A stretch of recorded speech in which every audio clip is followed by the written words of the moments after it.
नमस्कार, मी मधुरा. झी24 मध्ये आपले स्वागत. आज आपण हितगुज ह्या आमच्या खास कार्यक्रमात चर्चा करणार आहोत कुंडली आणि करिअर ह्या विषयावर. आणि ह्या विषयावर चर्चा करण्यासाठी आमच्या स्टुडिओमध्ये आले आहेत ज्योतिष तज्ञ पंडित मानसी. विषयाला सुरुवात करण्यापूर्वी मी पंडित मानसी यांचं आमच्या स्टुडिओमध्ये स्वागत करते. नमस्कार. पंडित मानसी यांची थोडक्यात ओळख करून द्यायची झाल्यास पंडित मानसी यांना गेल्या 20 वर्षांचा ज्योतिषशास्त्राचा अनुभव आहे. ज्योतिष, हस्तरेषा, अंकशास्त्र, वास्तुशास्त्र, मंत्रसाधना इत्यादी विषयांवर त्यांनी सखोल अभ्यासही केलाय. उपरोक्त विषयावर त्यांनी विविध वृत्तपत्रातून लिखाणही केले. श्रद्धा असावी, अंधश्रद्धा नसावी या विषयावर त्यांनी अनेक ठिकाणी व्याख्यानं दिली आहेत. गमती भविष्याच्या हा ज्योतिषशास्त्रावर आधारित एकपात्री कार्यक्रम सादर करणाऱ्या त्या महाराष्ट्रातील पहिल्या महिला आहेत. पंडित मानसी यांना ज्योतिर्भूषण, ज्योतिषरत्न, ज्योतिष पंडित, राजगौरव, आदर्श महिला अस्मिता पुरस्कार देऊन गौरवण्यात आले. चला तर आज आपण या विषयावरती पंडित मानसी यांच्याकडून अधिक जाणून घेऊयात.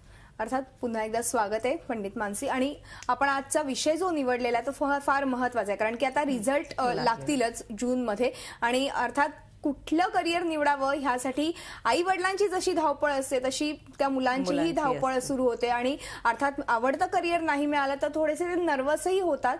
मात्र आपण आजचा जो विषय घेतलेला आहे तो कुंडली आणि करिअर. मला सगळ्यात सांगा, कुंडलीमध्ये करिअरचं स्थान कुठलं असतं? खरं तर करिअरचं स्थान म्हणजे कर्मस्थान, दशमस्थान आपण त्याला म्हणतो 12 स्थानापैकी.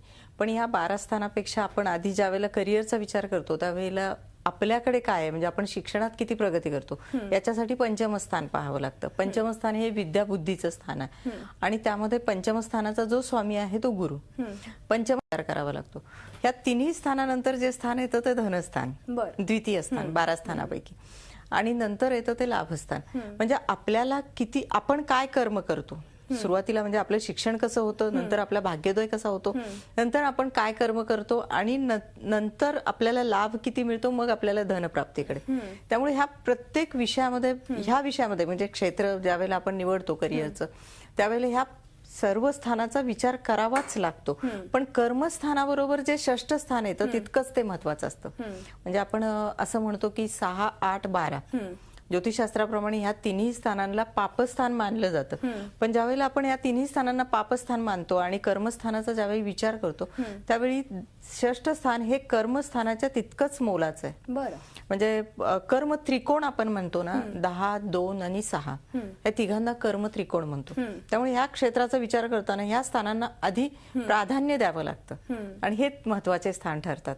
म्हणजे ज्यावेळेला करिअरच्या साठी क्षेत्र निवडलं जातं त्यावेळी थोडक्यात कर्मस्थान हे फार महत्वाचं स्थान ठरू शकतं आणि अर्थात हे षष्ठ स्थान असतं असं तुम्ही सांगितलं. अर्थात करिअर आणि कुंडलीचा काही परस्पर संबंध येतो का? आणि जेव्हा आपण करिअर निवडायचं असेल किंवा एखादा आपल्याला करिअरमध्ये विशिष्ट असं प्रावीण्य मिळवायचं असेल तर आपण कुंडली आधी बघावी आणि त्याच्यानंतर करिअर निवडलं पाहिजे का? हो, म्हणजे तसा अभ्यास केला तर कुंडली बघून घेतलेली बरीच. कारण कधी कधी आपण आपलं क्षेत्र सोडून दुसऱ्याच क्षेत्रामध्ये हे करतो.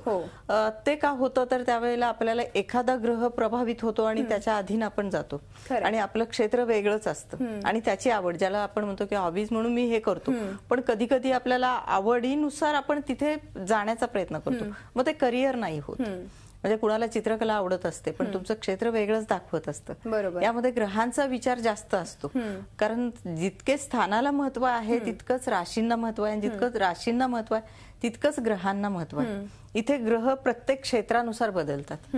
जसं पंचमस्थानाचं मी सांगितलं की शिक्षण स्थान आहे आणि पंचमस्थानाचं जे अधिपत्य, शैक्षणिक अधिपत्य आहे किंवा पंचमस्थानामध्ये गुरुला जास्त प्राधान्य दिलं जातं आणि गुरु हा ज्ञानाचा कारक. जसा बुध बुद्धीचा कारक, नवग्रहामध्ये बुद्धीला जास्त महत्व आहे. मग शैक्षणिक बुद्धी आणि जनरल नॉलेज ज्याला आपण ज्ञान म्हणतो, आपल्याला ह्या दोन्हींचीही एकत्र गरज असते. आणि क्षेत्र निवड करत असताना ह्या नवग्रहामध्ये प्रत्येक वेगवेगळ्या अधिपत्याखाली येतं. म्हणजे जसं उदाहरण द्यायचं म्हणलं तर रवीचा नवग्रहामध्ये प्रथम स्थान रवीला मिळालेलं आहे. रवीचा विचार ज्या वेळेला आपण करतो त्यावेळेला रवी हा उच्च पद देण्यात, अधिकार पद देण्यात प्रावीण्य राखतो. जर तुमच्या पत्रिकेमध्ये रवी खूप चांगला असेल, बलवान असेल, बलिष्ठ स्थानी असेल किंवा चांगल्या शुभ ग्रहांच्या दृष्टीमध्ये असेल तर तुम्ही ज्या क्षेत्रामध्ये असतात तिथे तुम्ही अधिकार पद मिळवता. किंवा रवीला सोन्याच्या व्यापाऱ्यांना सुद्धा रवी हा चांगला जातो. किंवा पोलीस खात्यामध्ये जर उच्च अधिकार पद पाहिजे असेल किंवा कुठेही म्हणजे शैक्षणिक खात्यामध्ये जिथं आपण शिक्षक वर्ग म्हणू, प्रिन्सिपल, प्राध्यापक, इतर काही शिक्षक, तिथे सुद्धा आपल्याला रवी हा उच्चीचा होतो. म्हणजे जिथे तुम्ही अधिकार पदावरती जेवढे पद तुम्ही प्राप्त करत जाल तिथे रवी चांगला दिसतो. किंवा राजकीय लेवलला सुद्धा तुम्हाला रवी बलवान लागतो. आणि ज्यावेळेला आपण चंद्राचा विचार करतो त्यावेळेला चंद्र हा द्रव्य म्हणजे ज्याला पातळ पदार्थ म्हणतो आपण, द्रव्यावरती त्याचा हे असतो. आणि सोन्यासारखा रवी जसा सोन्याला तसा चंद्र हा चांदीसाठी पण आहे. आणि चंद्र हा तसा अन्नावरती सुद्धा, अन्नधान्यावरती सुद्धा त्याचा प्रभाव आहे. त्यामुळे चंद्राचा उपयोग करत असताना किंवा चंद्र तुमच्या पत्रिकेमध्ये बलिष्ठ असताना त्याच्या अधिपत्याखाली जे व्यवसाय येतात ते तुम्ही बघणं गरजेचं असतं. मंगळाच्या अधिपत्याखाली तुमचं मिलिटरी खातं येतं, पोलीस खातं येतं, किंवा तुम्ही जे कारखानदार वगैरे येतात, किंवा तुमचे जे स्फोटक पदार्थ बनणारे कारखानदार सुद्धा मंगळाच्या अधिपत्याखाली येतात. मूळचा नवग्रहामध्ये मंगळ हा धाडसी कारक आहे आणि त्याला शोभेल असेच तो काम करतो. बरोबर आहे. त्याला नवग्रहामध्ये मुळातच सेनापती मानलं जातं, क्रूर ग्रह मानलं जातं, पापग्रह मानलं जातं. पण मंगळ हा बऱ्याच ठिकाणी बरीचशीच कामं करून जातो. मंगळ नंतर बुध आहे, तो तर बुद्धीचा कारक आहे. तो सेल्समन वगैरे, प्रेस वगैरे याच्यामध्ये काम करून देतो. पण गुरु आहे तो विश्वविद्यालय वगैरे शैक्षणिक पातळी मध्ये येतो, किंवा ट्रस्ट, मंदिर वगैरे इथं असेल तर गुरु येतो. सगळ्यात महत्वाचं म्हणजे शुक्र हा कला सृष्टीच्या निर्मितीने जास्त येतो. म्हणजे कोणतीही कला, मग तिथे चित्रकला असेल, गायन कला असेल, नृत्यकला असेल, तुमची ऍक्टिंग असेल, काही असेल, जी कोणतीही कला शुक्र देऊन जातो तुम्हाला. तसंच सोन्या चांदीचे व्यापारी देखील ह्या शुक्राच्या अधिपत्याखाली येतात. पण जसं रवीला मी सोनं म्हणलं आणि चंद्राला चांदी बोलले, अगदी तसं ह्या ग्रहांशी योग बनले जातात. म्हणजे मी आज जरी तुम्हाला सांगत असेल की 9 ग्रहांचे प्रत्येक वेगवेगळे टप्पे जरी सांगत असेल, परंतु दोघांचे योग या ग्रहांचे एकमेकाशी योग बनावे लागतात पत्रिकेमध्ये. जसं उदाहरण द्यायचं म्हणलं तर गणित जर आपण विषय घेतला तर गणित तज्ञ बनण्यासाठी तुम्हाला बुध आणि हर्षलची गरज लागते पत्रिकेमध्ये. बुध हा बुद्धीचा कारक आहे. नैसर्गिक कुंडली ज्या वेळेला आपण मांडतो, नैसर्गिक कुंडलीमध्ये पहिल्या स्थानामध्ये मेष राशी येते आणि 6व्या स्थानामध्ये बुधाची राशी येते आणि 8म स्थानामध्ये मंगळाची राशी येते. या दोन्हीचा विचार केला आणि लग्न स्थानाचा विचार केला तर लग्नेश मंगळच येतो. आणि बुधाला मंगळाची जोड असल्याशिवाय गणित बनत नाही. बरोबर आहे. उत्कृष्ट आणि सगळ्यात म्हणजे तुम्हाला अर्थशास्त्रज्ञ बनायचं असेल तर तुम्हाला शनी लागतो. बँकांशी संबंधित तर शनीची मजबूत पकड लागते तुमच्या पत्रिकेवरती. म्हणजे ज्यांना आपण पापग्रह म्हणतो ते पापग्रहच आपल्याला बऱ्याच वेळेला आपल्या काही क्षेत्रामध्ये मदत करून जात असतात. तसा शनी म्हणलं तर चाकर, मजूर वगैरे याच्यावरती त्याचा अंमल आहे, लोखंड वगैरे.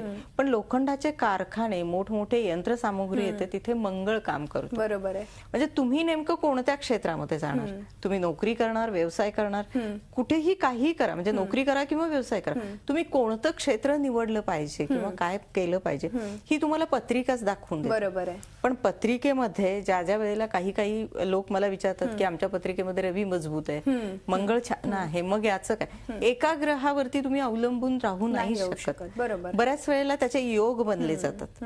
जसं आपण एखादं काम करत असतो तर एकच वस्तू किंवा एकच गोष्ट घेऊन होत नाही, तिथे बऱ्याचशा गोष्टी येतात, त्यावेळेला ते काम बनलं जातं. किंवा एकापेक्षा जास्त लोक लागतात तिथे, मग त्यामुळे ते काम बनलं जातं. अगदी पत्रिकेमध्ये ज्यावेळेला क्षेत्र निवडतो त्यावेळेला हे सगळं पाहणं खूप गरजेचं असतं. बरोबर. सगळ्यात महत्वाचं म्हणजे गुरु हा तुमचा ज्ञानाचा कारक आहे. डॉक्टर आणि सर्जन होण्याचा जर विचार तुम्ही केला तर ज्या स्थानामध्ये 6, 8, 12 पापस्थान म्हणलं जातं त्याच स्थानांना डॉक्टर आणि सर्जनसाठी ते उपयुक्त ठरतात. 6, 8, 12 म्हणजे 6 हे षष्ठ स्थान कर्मस्थानाबरोबरच आहे, पण ते रोगस्थान आहे. आणि 8 स्थान हे मृत्यू स्थान आहे. आणि सगळ्यात महत्वाचं म्हणजे बुध हा बुद्धीचा कारक, गुरु हा ज्ञानाचा कारक.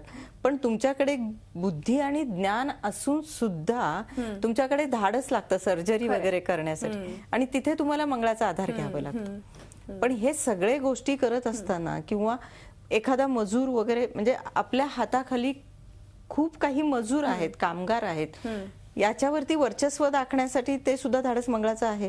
पण हे जे खाणी वगैरे जे येतं ना, तेलाचे खाणी वगैरे, मजूर वगैरे, याच्यावरती अंमल शनीचा असतो. त्यामुळे शनी ही तितकाच मौल्यवान आहे. सगळ्यात महत्वाचं नेपच्यून पण महत्वाचं आहे. नेपच्यून, प्लुटो हे पण महत्वाचे. ज्या वेळेला तुम्ही सर्जरी वगैरे करत असताना त्यावेळेला मंगळाबरोबर प्लुटो त्याच ताकदीने उभा राहतो तुमच्यासाठी. त्यामुळे कोणताही ग्रह क्षेत्र निवडताना सोडून नाही जमत. क्षेत्राचा ज्या वेळेला तुम्ही विचार करता की करिअर करण्यासाठी मी कोणत्या क्षेत्रामध्ये जाऊ, त्यावेळेला तुम्हाला खूप डीप स्टडी करायला पाहिजे आणि ते क्षेत्र निवडलं पाहिजे. कधी कधी क्षेत्र सोडून आपण दुसऱ्या क्षेत्रामध्ये जातो आणि त्यावेळेला असा विचार करतो, अरे इथं असं का, मग ते दशेचा परिणाम होतो. तो खूप म्हणजे सविस्तर सांगण्यासाठी आपल्याकडे वेळ नाहीये पुरेसा, पण आज हे क्षेत्र आपण निवडत असतो त्यावेळेला पत्रिका नक्की बघा असं मला तरी वाटतं. नक्कीच. म्हणजे कुठलेही आता करिअर जर निवडायचं असेल ह्या आत्ताच्या पिढीला, तर नक्कीच त्यांनी थोडीशी तरी पत्रिका बघावी, कुठलं कुठे स्थान आहे आणि कुठे तुम्ही करिअर करू शकतात. आणि अर्थातच न्यूमरोलॉजी देखील तेवढीच महत्वाची ठरू शकते पत्रिकेबरोबर. त्या न्यूमरोलॉजी बद्दल काय सांगाल? कुठल्या कुठल्या अंकाला कुठलं करिअर सूट होऊ शकतं? जसं मी आता नवग्रहांचं सांगितलं तसं न्यूमरोलॉजीमध्ये सुद्धा नवग्रहांचा प्रभाव आहे. जसं आपण म्हणतो की माझी जन्मतारीख 26 आहे, तर 2 आणि 6 8 म्हणजे हा माझा मूल्यांक झाला. पण ज्यावेळेला संपूर्ण तारीख घेतो त्यावेळेला त्या तारखेची बेरीज येते, त्यावेळेला भाग्य. पण सहसा बघताना तुम्ही मूल्यांक बघून जर क्षेत्र निवडलं तर खूप चांगलं. पण न्यूमरोलॉजी बघत असताना सुद्धा तुम्ही पत्रिका एक वेळ नजरे घालून घाला. कारण न्यूमरोलॉजी मध्ये कसं आहे की 1 अंक हा रवीच्या प्रभावाखाली येतो, 2 हा चंद्राच्या खाली येतो, 3 हा गुरुच्या अधिपत्याखाली येतो, 4 हर्षल, 5 बुध, 6 शुक्र, 7 नेपच्यून, 8 शनी आणि 9 मंगळ. आपण 1 ते 9च घेतो, परत 10 आला तर परत 1 जातो. बरोबर आहे. म्हणजे 1 10 19 28 हे 1च्या अधिपत्याखाली येतात. परत आपण त्यांची बेरीज करून त्यांना तिकडे हे करतो. ज्या वेळेला न्यूमरोलॉजीचा आपण विचार करत असतो त्यावेळेला सुद्धा 1 अंकाखाली अधिपत्याखाली जे लोक येतात ना ते खूप तेजस्वी असतात. तेजस्वी म्हणजे बाणेदार असतात. ते कुणाच्या अंडर राहू शकत नाहीत. म्हणजे त्यांना राजासारखं राहायला आवडतं. जसं 12 राशीमध्ये सिंह राशी, त्यांचा स्वामी रवी, हे पण तेच करतात. त्यामुळे ते वर्चस्व मान्य करत नाहीत कोणाचं. तसा मंगळ ही वर्चस्व मान्य करत नाही. 9 अंक त्याच्या अधिपत्याखाली येतो. त्यामुळे रवी आणि मंगळ, पण रवीचं कसं आहे की तो राजासारखा राहतो आणि त्याचं नेचर जे आहे ते हेल्पिंग आहे, तो मदत करायला तयार असतो. पण मंगळ हा थोडासा अहंकारी आणि कुठेतरी रवीकडे पण अहंकार येतो. त्यामुळे न्यूमरोलॉजी प्रमाणे ज्यावेळेला रवीचा किंवा 1 अंकाचा किंवा 9 अंकाचा तुम्ही विचार करत असता त्यावेळेला क्षेत्र एक अधिकार पदाचंच तुम्ही निवडावं, अगदी तेच योग्य त्याचं जातं. कारण तुमच्या स्वभावाला हे मान्यच नसतं की कुणाच्या तरी ताबेदारी आपण राहावं किंवा कुणाच्या तरी अंडर राहावं. बरोबर, हे नाही मान्य होत त्या लोकांना. छोट्या छोट्या गोष्टीमध्ये यांचा इगो हर्ट होत असतो. मान अपमानाला खूप महत्व देतात हे लोक. अगदी तसंच 2 ज्यावेळेला आपण बघतो 2 अंक तो चंद्राच्या अधिपत्याखाली, हे लोक खूप हळवे असतात आणि यांच्यामध्ये यांना पोलीस डिपार्टमेंट वगैरे हे असं होत नाही. म्हणजे कारण इमोशन्स हे तिथं नाहीये, भावनिक राहावं लागतं. त्यामुळे 2 अंकाचा ज्यावेळेला विचार करतो त्यावेळेला त्यांनी छानशी एक म्हणजे हॉटेल मॅनेजमेंट, त्यांचे जर योग पत्रिकेमध्ये छानसे बनत असतील तर त्यांनी हॉटेल मॅनेजमेंट सारखं सुद्धा एखादं रेस्टॉरंट वगैरे हे सुद्धा करू शकता. किंवा एक ज्याला आपण म्हणतो की पातळ द्रव्य पदार्थावरती किंवा दुधावरती यांचा अंमल असतो, ते सुद्धा तुम्ही करू शकता आणि या क्षेत्रामध्ये तुमची प्रगती चांगल्या प्रकारे होऊ शकते. नक्कीच. आपण एक छोटासा ब्रेक घेऊया आणि ब्रेक नंतर ही चर्चा पुढे चालू ठेवूया. हितगुज मध्ये वेळ झाली एका छोट्याशा ब्रेकची. तुम्ही पाहत राहा झी 24 तास, रहा एक पाऊल पुढे. हितगुज या आमच्या खास कार्यक्रमात आपलं पुन्हा एकदा स्वागत आहे आणि आज आपण चर्चा करतोय ती कुंडली आणि करिअर ह्या विषयावर आणि आपल्याला मार्गदर्शन करतायत पंडित मानसी. मी पुन्हा एकदा चर्चेकडे वळते. अर्थात आपण न्यूमरोलॉजी बद्दल बोलत होतो. 2 नंबर आपला झालेला आहे. 3 नंबर ज्याची डेट 3 असेल म्हणजे 3 तारखेचा जन्म असेल किंवा आपण म्हणतो की त्याबद्दल काय सांगाल? 3 नंबर हा गुरुच्या अधिपत्याखाली येतो.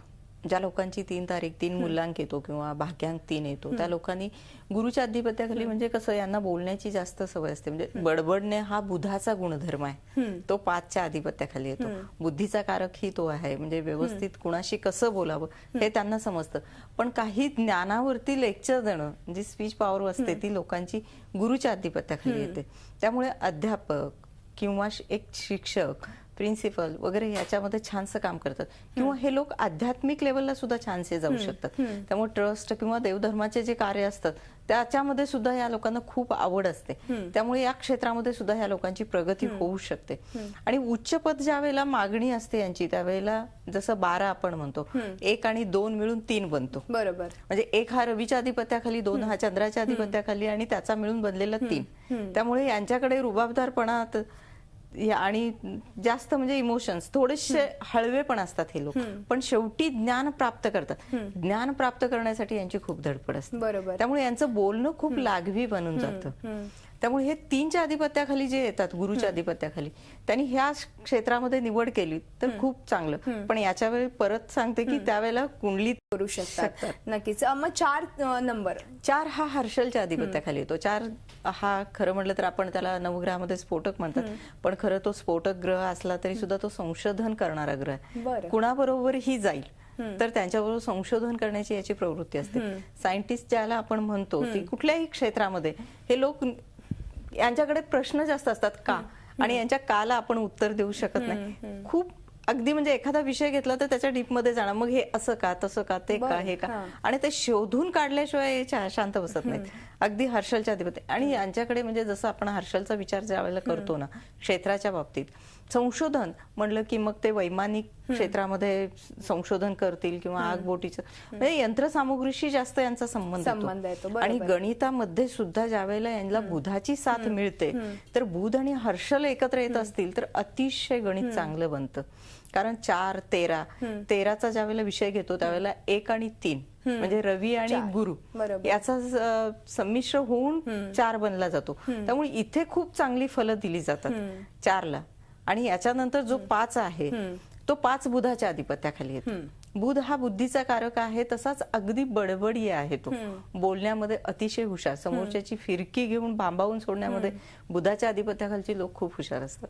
तुम्ही कितीही शांत बसा म्हणले तर ते लोक शांत बसत नाहीत. आणि कसं आहे, ह्या 5, 14 मध्ये परत 1 आणि 4 आलं. बरोबर. म्हणजे प्रत्येक तारीख ज्या वेळेला तुम्ही बघत असता, 23, 2 आणि 3 येतो, चंद्र आणि गुरु येतो. म्हणजे ह्यात ज्या तारखा मिळून जो 5 बनत जातो त्याला तितकंच महत्वाचं स्थान आहे.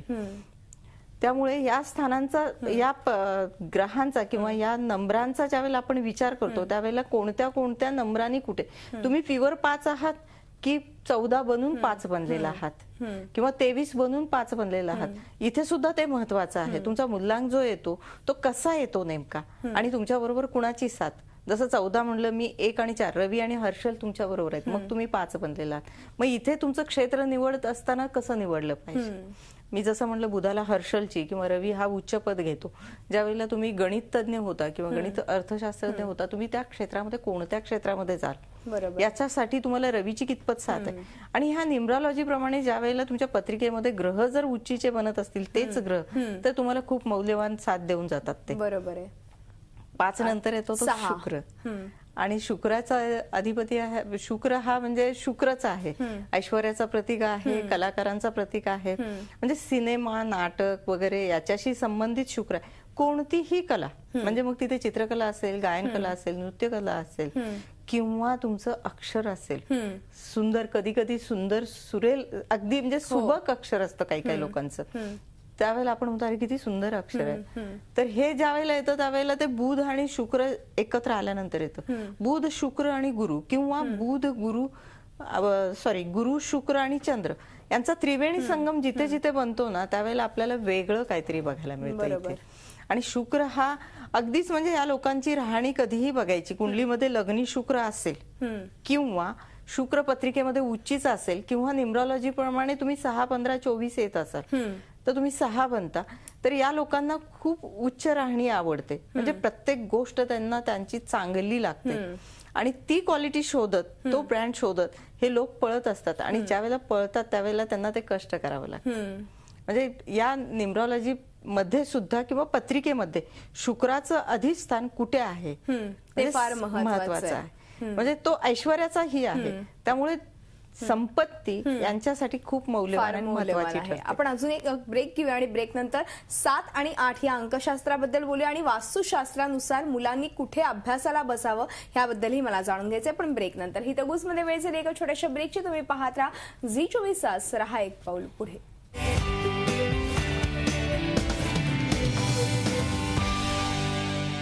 हितगुज या आमच्या खास कार्यक्रमात आपलं पुन्हा एकदा स्वागत. आणि आज आपण चर्चा करतोय कुंडली आणि करिअर ह्या विषयावर आणि आपल्याला मार्गदर्शन करतायत पंडित मानसी. मी पुन्हा एकदा चर्चेकडे वळते.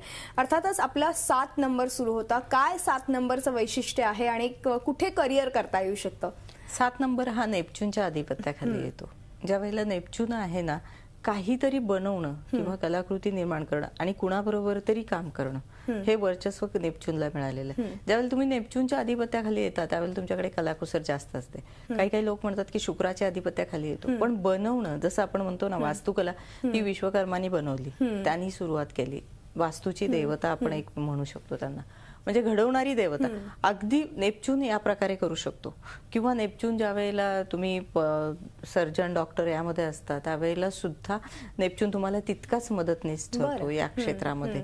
किंवा इंजिनियर वगैरे असतात त्यावेळेला कलाकुसरमध्ये नेपच्यून तिथेच मदतगार ठरतो.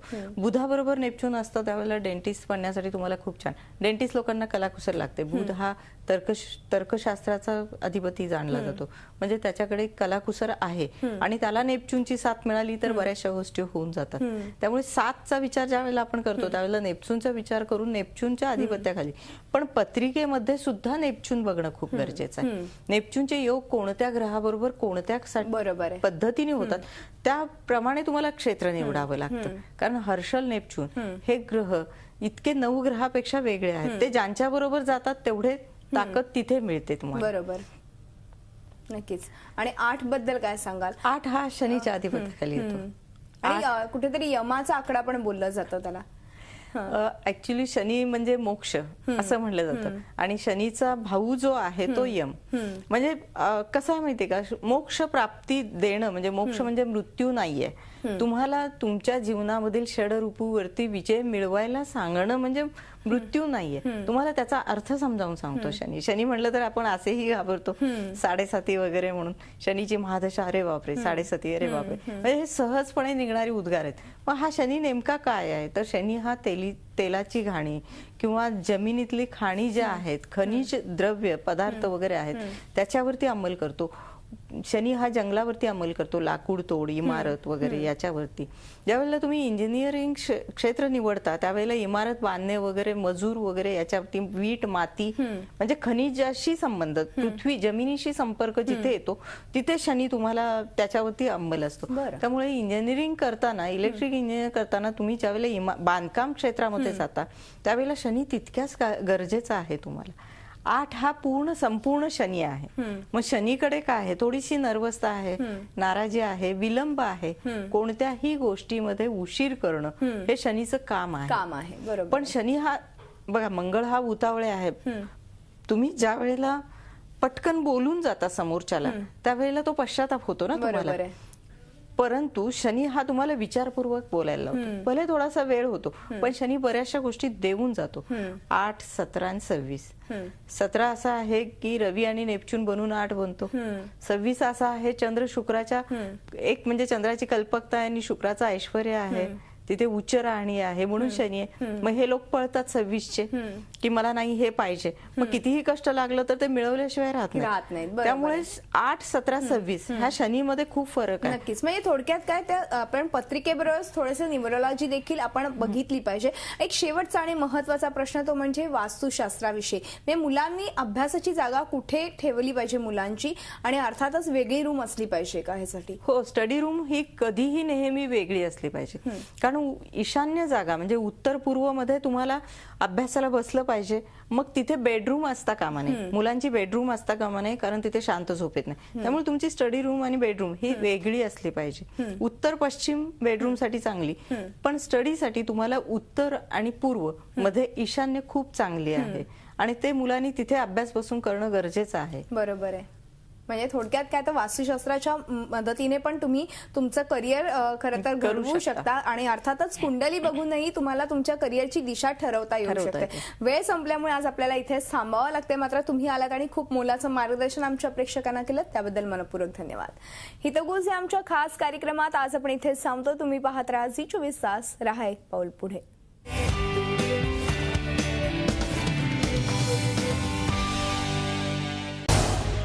झी 24 तास रहा एक पाऊल पुढे.